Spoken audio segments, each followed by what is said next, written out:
What's going on, everybody? Episode 3 of the Wolfpack Content Podcast. And this is a little different. Usually it's 4 of us, but today I have the pleasure of being with my guy, Craig, aka New York City Sports Cards. Craig, what's going on, brother? Tony, what it do? Good to be on here with just you. My guy, a little cousin crosstown collab we got going on here. Just the two of us. Excited to talk, especially about kids in the hobby. I think what the focus is going to be today. And we're not going to touch too much on the Eagles, if at all. I think we've done enough of that in the Wolfpack group chat. Yeah. We're going to keep it card related today. We're going to keep it educational, and we're just going to let it rip. Yeah, I like that. I think between Cousin Oz, he's done enough coverage on that. So I'm going to let him I'll let him continue that. And besides, by the time this comes out, it'll be Wednesday after the Super Bowl. The games we talked about enough. I was proud. Let's just leave it. I'm proud of my guys, and the future looks bright. So let's hope it continues. So yeah, brother. So it's up to us. We're batting leadoff. So we got to get on base, and then the next two. So basically, the way this is going to go down, we initially had said we were going to do 4 guys, episodes of 4 every other week. Due to popular demand, as they say. the powers that be thought it'd be nice if we just maybe split into pairs and then throw something out every Wednesday. So I said we're first, so let's try not to strike out. Let's just get on base, and hopefully the next guys knock us in, and then we just keep scoring runs, man. Yeah, and if you figure if there's 8 of us in the Wolfpack, 2 per episode, and if we make every combination possible, if anyone has their TI-84 calculator out, 8C. Oh man, I should do this. 8C2 is how many different possible episodes we can make. Wow, just a little statistics lesson for you there. I got you. Yeah, it's been a while since I had my little Texas Instruments, so it's just been a minute. But yeah, so I mean that leads perfectly, man. I want to dive a little deeper into you've talked about you have your card club at your school. And I think that's awesome. I remember when we first heard about it, I remember I was telling him, I was like, yo, man, we got to send something up to Craig. I don't care, what it is. And we figured out a picture, and it has like, our little catchphrase on it. But I was like, what this guy's doing for these kids is awesome. But I want to dive deeper into how you get the kids engaged, what your message is with the card club. What are you looking to achieve with it? And how you just keep them, like, again, how do you keep them engaged? Because these are teenagers that are growing up in a quick, fast, society. They watch a 10-second video. If it's 30 seconds, it's way too long. It's, you just give me fast and I'm on to the next one. So first, like what's your go-to statement when the kids are coming in for the first time? You say, this is the card club and this is what we're looking to accomplish. So just to paint the picture, I teach at an inner city high school. Now, admittedly, I grew up in the suburbs, really nice town, parental support. If I wanted to get cards, my dad would drive me to the card shop. But these kids really don't have that same level of privilege that I had. So that doesn't mean they shouldn't have an opportunity, right, to be involved in cards in the hobby. So this started not this school year, but last, when I just had a small stack of cards on my desk and one of the kids was looking through it. And the idea just kind of came to mind that, maybe if I had more cards there, I could reach out to, students with more interest, basketball, baseball.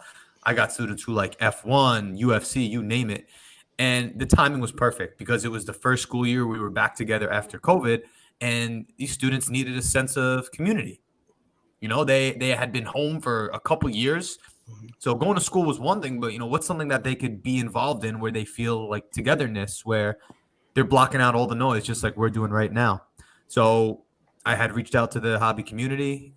Everyone was very generous in sending donations. And before you know it, I had thousands of cards, and I had a crew of maybe 15, 20 students that would consistently come every Wednesday after school. And that's when Card Club was formed. Now, it was formed on the basis of we're all sports fans. Let's just pick out cards that we like, cards that look cool. And I even remember one of the early students saying to me, I don't even care about the values. I'm just having fun doing this. And that for me was like, okay, there's a greater purpose here. Right. So I really did not introduce it last year thinking like, hey, look at these cards. You can make money from it. Come on, I'll show you how. It has to start with we're sports fans. Hey, it's fun to collect things, right? We all kind of have something like that in us. Kids collect sneakers, whatever it is. Yeah. So as they got more and more comfortable just collecting and starting to learn the sets, that is then when I introduced the idea of, oh, here's, you could actually make money doing this. Because if you introduce a kid to the hobby for the first time on the basis of, here, look, this is a business, you can make money, and then the kid doesn't do well or has a bad flip, you're going to lose that kid. So if you develop that foundation of this is supposed to be fun, you get to collect your favorite players and your favorite teams, and you can trade, right? So you're just teaching like human capital, as our guy Sam Evans liked to say. Mm-hmm. So that's what Card Club was built on. Just the fun, the interactions, and then you had a few kids who really bought into the trading, the selling, going to shows. So I think it was a huge success last year. The engagement just hasn't been the same this year. Much smaller crew. Maybe I'll have like 5-6 kids show up, but it's still going. It's hanging on. But I think it's there's a lot of lessons, and it sparked a lot of ideas of what we can do with kids going forward. I gotcha. And that's mostly a Latino community, no? My school is 65% Latino, 30% Black. Okay. The only reason I ask is because, well, I mean, Oz and I have talked about it. In our culture, we didn't really come up on learning cards, so that's a whole. And then you got kids that come in probably straight from the the island, wherever they're coming from, who probably don't even speak English fully yet. So I'm thinking, I'm like, okay, if Craig can get to one kid who is can speak both languages, and then he tells his buddies, and then maybe something like that, because again, card shops and stuff, they're not. I've never seen them on the islands. Maybe they exist. I just never seen them. So I'm like, I'm just like, okay, if the kids are lesser this year, but I'm like, man, it probably only takes that one kid to just be like, hey, yo, man, come check it out, because this is dope. Because these are guys that are right from your hometown. Yeah. So I mean, that's another angle that maybe they can kind of grasp onto and see. But so okay, so these kids, and like last year you had a bigger group. So let's talk about that. It's all about you said a lot of them are flipping sneakers, or not those kids, but kids, they're selling sneakers per se. So when you looking at cards, how do you bridge that gap? Because again, some people might not know anything about that. So how do you get them to grasp the whole concept? Listen, I am not trying to gas up my own profession and the other Mm-hmm. teachers out there, but teaching something is not an easy thing to do, because it is not a one-size-fits-all model. You have to find a way to make it accessible to everyone. You can't just go up to a kid and be like, yo, look, this is a National Treasures card. Look at this player. Oh, it's a PSA 9. This is how much it's worth. Like, you got to start from the ground up. So I started real simple. Pick out cards that look cool, or find cards that are shinier than others, or more simply, try to find cards that look different than the rest. And then from there, you start to get into, okay, here's what an insert is, or here's what a parallel is. Oh, you see this one's numbered. So now we're talking math here, right? So see this one, see how they only make 199 of these? It's a little more limited than the other ones. And just slowly that starts to build up over time. I mean, you teach them, 1% every day, little by little, that adds up over time. Okay. That's dope. What has been maybe the biggest success story that has come out of the club? Easy. So Kobe's cards. Yeah. And I had another student, Anthony. They both graduated last year, which is great. Listen, like at the end of the day, I'm a teacher, right? We want them to graduate high school. Right. But after 4 or 5 months in the card club, when they actually went to shows with the inventory they were able to accumulate for free, right? These were all donations from the hobby. And to see them going to a show, like training wheels off, all of them going around, buying, selling, flipping, trading, like in a matter of months, to teach them that was a proud moment for me, for sure. That's dope, man. Proud papa moment, man. Because Yeah. at the end of the day, those are basically your kids, man. You might spend more time with them than their own parents do. So, I mean, and Anthony, so the one in particular, I'm going to make sure he listens to this. He talks to me about how he has a hard time with public speaking, but just going through shows helped him get over his fears and helped him practice and like learn to talk to people, because it's just naturally and comfortable for him. So I always go to, getting kids involved with cards, not just a hobby, but the life skills. And there's a perfect example of it.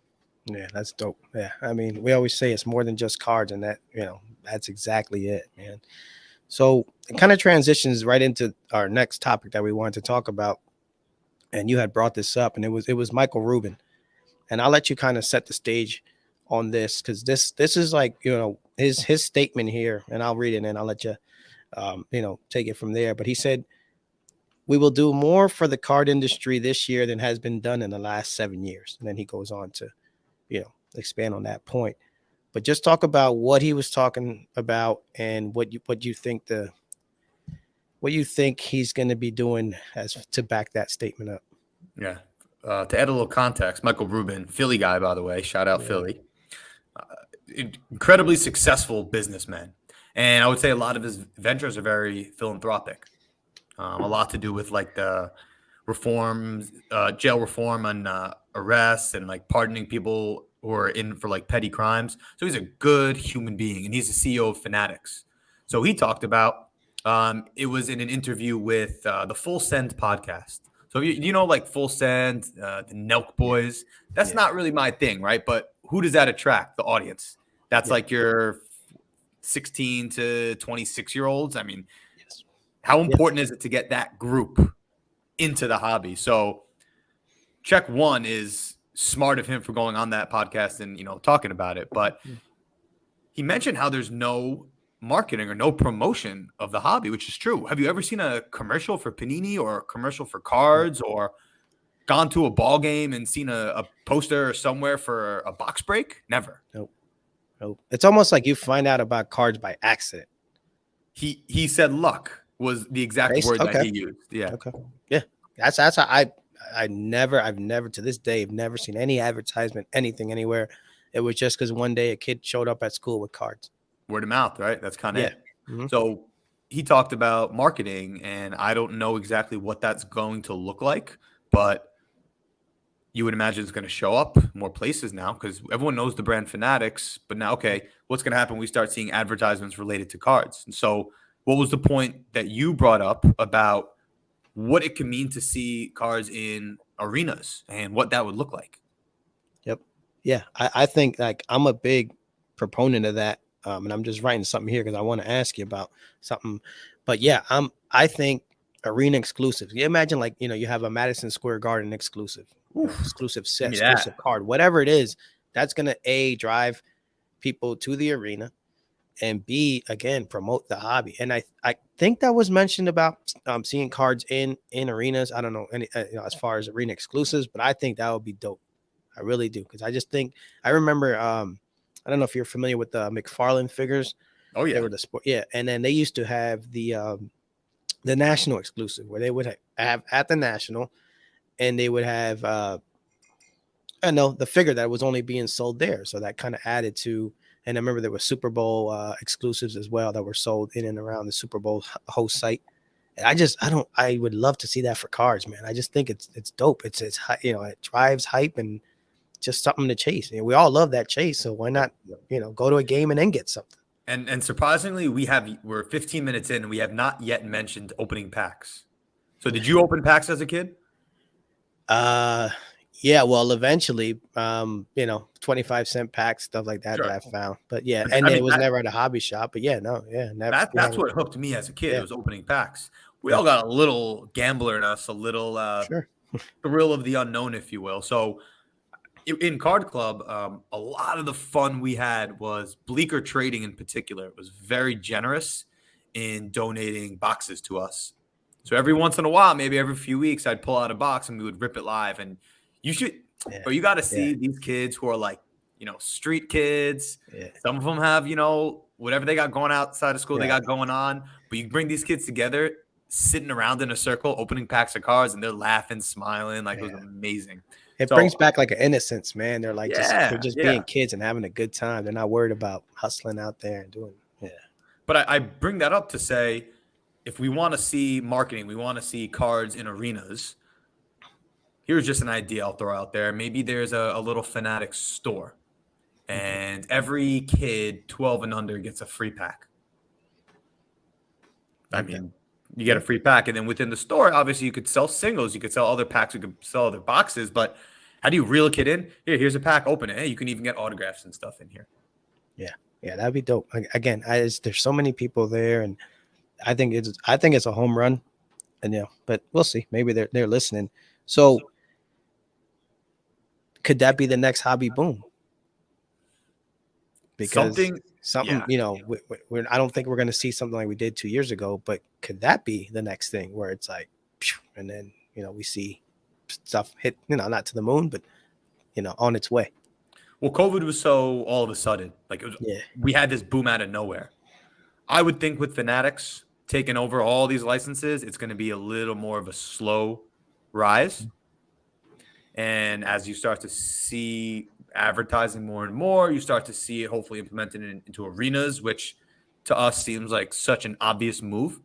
So I hope we do see it. And I'm already seeing some athletes like getting more into it. Antoine Griezmann, for example, is a world-class soccer player. mhm, He's French and he plays for Atletico Madrid in Spain. He okay, collects like LaMelo Ball and Trevor Lawrence, and he just created his own card page. There's Tosin Collectibles, who's a English Premier League soccer player. He started his own card page. Like we see AJ Dillon running back on the yeah, Packers. He does Dillon's Deals, I think, or something like that. So imagine you see it more into arenas, and you got athletes getting more involved. Like Mike Trout has his own, yeah, collection. But these are just a few examples that maybe we wouldn't have a year ago. So just in a matter of a year, what we've seen, and now you got a guy like Michael Rubin, who is a business genius, taking over. It's hard not to be hopeful. What exactly it's going to look like, I don't know, yeah, but we got some ideas. yeah. I know. Hit us up. But aside from that, what do we talked about the lack of promotion, but anything else like that sticks out to that you think's been lacking in the card industry as a whole? So we kind of talked about this just before we started recording that we love going to shows. I don't know. Do you have any local shops that you go to in Yeah. Philly? Well, yeah, I mean, I'm outside of Philly, but Okay. yeah, I mean, actually, there's one 3 minutes from my house here, which is Oh, awesome. Yeah, sweet. Yeah, I got yeah, a shop up here that's a 10-minute walk, which could be nice. dangerous, but Yeah, every once in a while I need a fix. I'll just head on down there. But we were talking about how we like our shops. mhm, We go to our shows, even the national, which is a big event, but it is all very repetitive. We went to national last year. It was amazing. Okay, this summer we're gonna go to national again. The next summer after that, right, probably the same thing. We're still having fun, but it is repetitive, yeah, right? So something needs to happen, just something different. Like I can't even pinpoint what it might be, whether mhm, it's a monthly event, a weekly event, maybe a Fanatics night at City Field. yeah, Something different, something we haven't seen before. yeah. I like that. I mean, we're kind of seeing it, not so much different, but maybe done a little better. Like I hear how great the Dallas Card Show is. The Burbank show just happened this past weekend, at time of recording, and that seemed to be amazing. So maybe, like you said, that and innovations that shows how to just keep people. Yep. I think just being engaged and like the national, yeah, it's cool. I mean, it's huge and it's overwhelming, but could there be something else that can be done there to further engage? I know like they have those panels.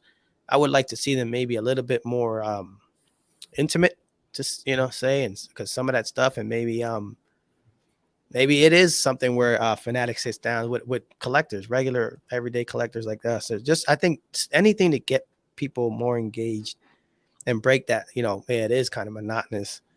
Um, it's a good thing. I was at a wedding this summer that Michael Rubin was at, Okay. and he was sitting the same distance for me as the laptop is to me right now, and I was too scared to say anything. I Blown was about to say, opportunity. like, yo, he start writing on a napkin. Here's a couple ideas and just slide them his way. Yeah, blown opportunity. Next time I see him, I got you. I'll Yeah, whisper in his ear. yeah. I mean, low key, bro. You be running in some circles, man, with some names. I mean, I don't want to drop all the names, but you're kind of a big deal. But Nah, stop that. I move in silence. That's what it is. I like it. I like it. So so new participants. We talked about all this other stuff, but how do we get the person who has no idea what's going on to come and take a look at our super fun hobby. When you ask that question, do you have an age in mind or a demographic, I should say? Definitely the Latino community for sure. Cause I just, it's lacking, man. And I'm like, I'm a Latino myself. And I'm like, man, how can we get these guys engaged? It's just a different culture. And I most of would the say, time collecting is not a, top of mind, but it doesn't have to be national treasures though. yeah. And I just like, these cards, I always say it's more than that, man. If you can learn to curate a collection, you can learn to curate a bank account, you can learn to curate, take care of your job, take care of your whatever. Like it's just, if done right, this can freaking, you can grow a forest with all the ideas and things that you can accomplish just by starting with cards. So when you think cards, right, you're thinking sports cards. Yep. So let's put aside Stranger Things for a second, Mhm. non-sports, but the vast majority of cards are sports cards. So you're kind of limiting yourself to sports fans, Yeah. which I know is a lot of people, but you want to bring others into the mix here. Older generation, more women in the hobby than we see now. Maybe there's an idea to expand cards beyond what we already have. Yeah. Like, again, I don't know how this works with the licenses, but music cards with pieces of relics or autographs or nice looking like color matches. Can you imagine? Can you picture Cameron wearing like his all pink jumpsuit Yeah. with a pink color match Yeah. parallel? That Pretty would be dope. dope. Yeah. Listen, pop culture is so huge. I mean, there's probably more people that are into pop culture than sports. I don't know. I mean, just as a whole. I mean, yeah, some only people watch sports, but most people know, musical artists, TV, movies, stuff like that. So yeah, that's probably a good hook. But with yeah, I don't know how the licensing and all that stuff would Not a work clue. because like we talked about arena exclusives, but I mean, would there then be concert exclusives? But I mean, I don't know if somebody's paying 20K to see Taylor Swift and get a card. But I mean, if the card's worth enough, I guess, whatever. Yeah, like a Drake autograph. Yeah. Come on, Drake was busting boxes of flawless basketball. Yeah. Give us an autograph card or something. Yeah. Where did he go anyways? Um, what do you mean, He disappeared. I mean, who was Drake? yeah, I mean, no, as He far as cards go, I was like, yeah, he's kind of oh just fell off. well, he's a gambler at heart. Yeah. So Yes. yeah, he bought into the flawless craze, and that was the end of it. Yeah. Well, that brought probably a couple eyes to the hobby. Celebrity endorsements. It's another one.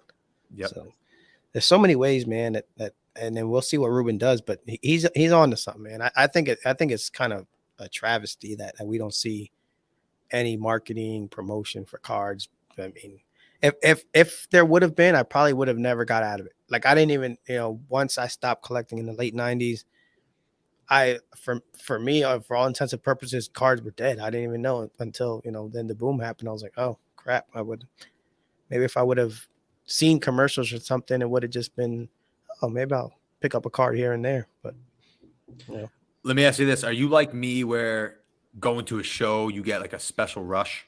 yeah, Okay, so yeah, let's talk about that for a second, because a show is an event, right? So every time there's an event that gets put on, how could you tailor that to more individuals? So Culture Collision in Atlanta, from everything I saw, seemed to do a really great job at that, where there was a lot to do and a lot to see, even for those outside card collectors. yep, So the National, right, is in this huge space. What if you want to take the whole family? The whole family doesn't like cards. What events can you add to a card show that would tailor to more individuals? yeah.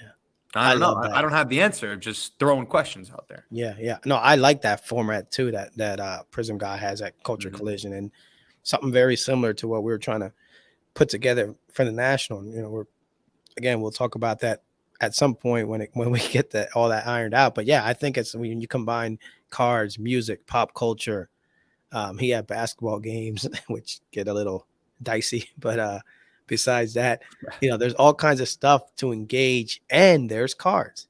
You know what I mean, so you can take your wife or whoever who may not be into cards per se, but they like I mean, I know there was a girl making handmade candles of pop culture things, sneakers, Okay. artists, There we go. so yeah, I just man, there's so much. that can be done. And like you said, I don't have all the answer, but just throwing out questions to the powers that be out there, and maybe they can figure it out. So I don't know. And even someone who's at a show, maybe you're there, you're not interested in the cards, but you like you said, pop culture candles. I didn't see that. That's sweet. But Yeah. while you're there, oh look, there's a card table over there. Let me at least take a look. Yeah. Like, oh, that's cool. There's an athlete or a celebrity that I like. Let me get a card, and then boom. Yeah. Waterfall. Let's keep our fingers crossed. I mean, like I said, he Mhm. said according to him, they're going to do more in this year than they've done in the last 7. So I guess we'll see. It's going to be a little strange until we get all those licenses and all that stuff taken care of. But I mean, again, any promotion to promote the hobby is good to me. So, Of course. you know, so brother, let's get into as we kind of, and we talked about, we don't have, these are not going to be, some of these episodes will be a half hour, some an hour, some 40 minutes. It's just, we want to get our thoughts out there and just, get the content rolling. So I told you, I was like, it was a last minute thing. And I was like, hey, let's talk about maybe our last 3 to 4 pickups, 5 pickups, whatever it is. Because I know we both collect different things. And I like seeing other people's collections, because I was like, oh, I didn't think of that. And then maybe I look for that type of card in the stuff that I collect. So just give me like one of your most recent pickups. We can kind of go back and forth and talk a little bit about, So I was at the local card shop, Alex MVP, 10-minute walk from me. And they had some tickets, which is not normally my thing, but they were marked at $10 a piece. So I'm like, $10 a ticket? Why not? This is a VIP ticket from the 1993 NBA All-Star Game. What? And it's kind of like sealed into this nice plexiglass type thing here. Wow, that's dope. Yeah. Look at that. I don't really have much on it, but I bought 6 tickets for $50 and I already sold one of them for $35. So I'm playing with house money now. But the coolest one I got, and this is a 1987 NBA All-Star Game official ticket. That's awesome. And what's cool about this one is this is Michael Jordan's second All-Star game, and it's not even the stub, it's the full ticket. Yeah. So the perforation, yep, you can kind of feel it in there. Yeah. So that was a pretty awesome find for $10. Wow. Does he carry that kind of stuff often, or was it just kind of happenstance that you show up and he has? They told me they get 75 calls a week about people trying to sell their collections. They get the most random stuff. Wow. And as soon as I hear the local card shop owner say, I don't know how to price these, I'm like, that's what you want. This is my time. Yep, this is my opportunity. That is awesome. Wow. Yeah, that's dope, man. So how often do you visit the shop? I've developed a little relationship with them. So lately I try to go once a week. Okay. I might be helping them out with some soccer card stuff. That's right. To be determined. And then one more pickup. Nothing too crazy. It's a messy camo from First Year Select out of 249. But what's cool about this one is I actually got it from Slovenia. Wow. And it's pretty incredible in this hobby that you could buy something on Facebook from another country, Slovenia, and it is in my hand less than 2 weeks later. That's fire. The mail system does not get enough credit. Shout out to Cousin Oz. Yeah, he's always getting blasted for the mail being late or stolen. So on this show, we're gonna give props to the mail service and all the mail carriers out there. How'd you? Is that from a group that you're in? Yeah, I'm in 4 or 5 Facebook groups. I enjoy buying on Facebook because it's a private sale. No one's got to hit me with but this card sold for that. Mm-hmm. Yeah, I like that. I've bought a few, and I once you kind of, and I was new at it, but once you establish a couple of relationships, it's really nice. And like I'm in an Eagles group, and I don't even, that is the only reason I have the Facebook. Like you'll never see my dog, what I ate, when I'm on vacation. Like I have nothing. It was like the only way I could get access to these groups was to make an account. And I remember when I first made it, the guy who put me on, he's like, yeah, well, you're going to look like a real creep because you don't have anything going on. I was like, oh, well, I mean, I'm not going to, just put up a whole bunch of weird stuff that I'm never going to use, or the pictures or whatever. I was just like, for the cards. Yeah. But it's worked out. And I mean, we always talk about, man, there's never enough. You can never have enough or enough choices as to where to get cards from. So that's pretty dope. So I'll go. Let's see. And now, man, dude, I don't know what happened, but I'm now finding myself chasing this rainbow, and it's these 2021 Roberto Clemente, the Topps Chrome. Oh, we got the super factor. I got the super fractor, and Yeah. then I got the So 1 out of 5. So I was like, oh well, here we you go. got, yeah, you have So no choice at this yeah, point. exactly. And then there are other like so this one here is the aqua, and it's not the numbered parallel. And I'll just flash it up on the screen here. Nice. But it's kind of dope, you know. Good It's got photo. that. Yeah, real good photo. I know this photo is from his I want to say 71, I believe. But yeah, it's pretty cool. And I always call these Clemente shiny, so I'm kind of always a sucker for these things. And the centering isn't the best, but at this point, I'm like, I just want to get them all. Like, I'm not Oh, really too worried about gemming these or whatever. And I'll just at some point I'll get them slabbed up so they all look the same. you have eBay searches saved. I do, I do. I need two more out of the numbered parallel ones. So, and the one actually, I had made an offer. It was wild. I had made an offer on it, and it was actually the night that my brother-in-law, rest in peace, he passed. And so when all that was going on, the person accepted my offer, and I just never got around to it. And when I got back around to it, it had sold for whatever it was. It had sold to somebody else. I was like, oh man, that just never dawned on me to it was like perfect timing, and the guy accepts Yeah. the offer. But it was a crazy time at my house, so I'm saying family first. yeah, it would just one of those things. But the next one is the out of 100. This is the red. So this one's pretty cool the way this one pops here. Mm. And like I said, man, now I'm down the rabbit hole of getting these things.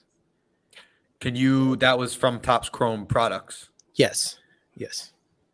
Yep. Maybe if I find a box or something in the wild, I'll rip it just for you. Oh, thank you. Appreciate that. And this next one is the green. And this one's out of 99. But what's funny about this is, and I got it. I opened it in the mail. And darn it, if it doesn't have scotch tape on the top of it. I mean, it's Like, funny how that doesn't even affect the card, but still, it's just it's like such a it's like pain. nails on a chalkboard. Yeah, man. It's like me saying you're in Long Oh, Island, don't you do know? that. Don't do that. It's like, but yeah, I'm like, oh my goodness. I'm like, what is it with that? And I mean, I don't know. I mean, if you're in cards long enough, you should, like, how do you not know that's a hobby? Don't, but We could do a whole other episode on hobby pet peeves, which I heard yeah, you asked Brett about that on the episode. But I did. Yeah, yeah. He gets really passionate about his, and his was kind of funny. If you guys haven't heard it, check out the here's the plug, the Cousins Collectibles podcast. His pet peeve, and it was I kind of get it, where he said he was like, it was almost like a person trying to say use him or someone with a bigger platform to try and help sell their cards. Just kind of like, yeah, poor judgment.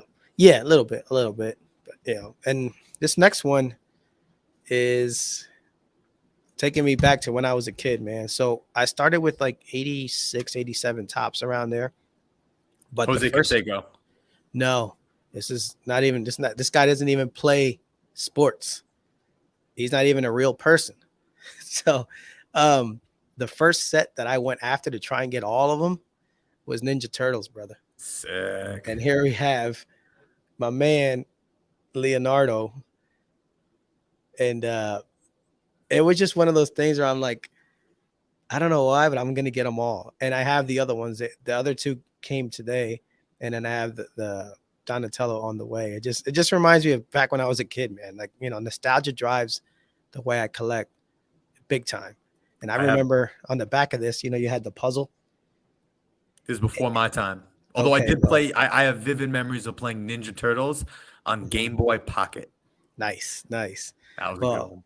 that's the good old days. Well, yeah, this was the sticker, and these are considered, I believe, the rookie cards. Yeah, there are other cards, but the stickers are the ones because this is number 4.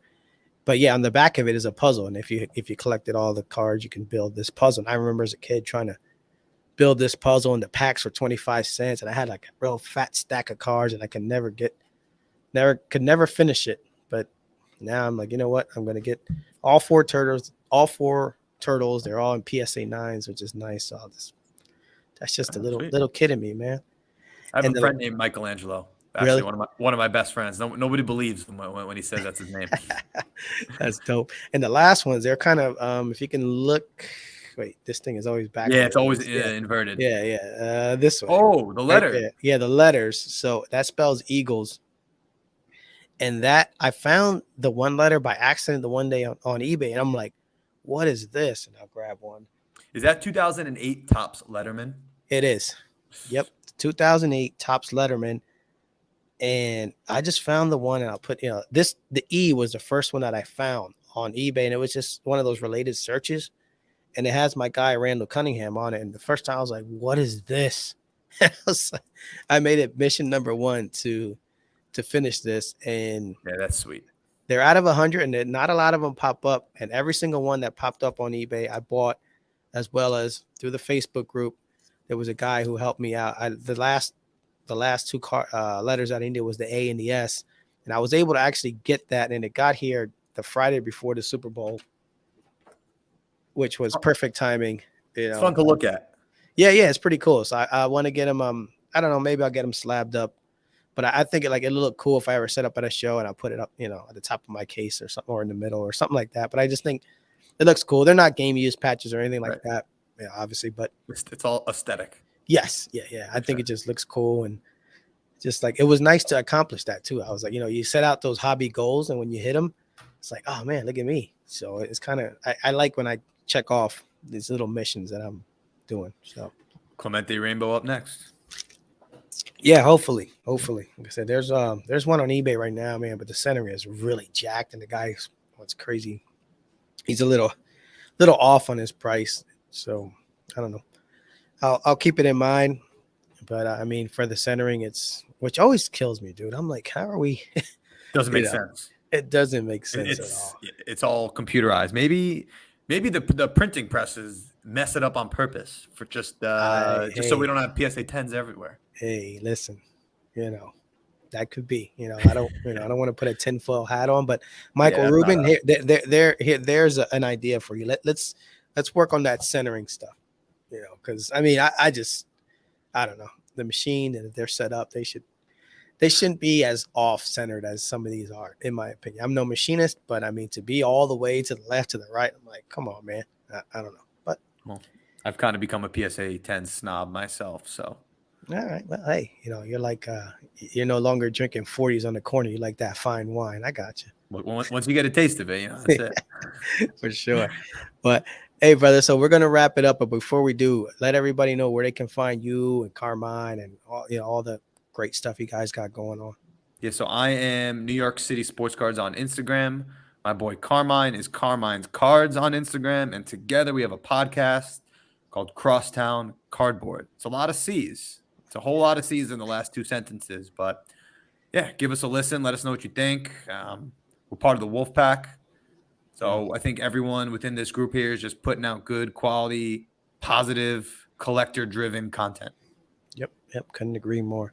And obviously, I'm Cousin Tony, half of the Cousins Collectibles podcast. We drop every Monday, along with my cousin Oz, the People's Mailman.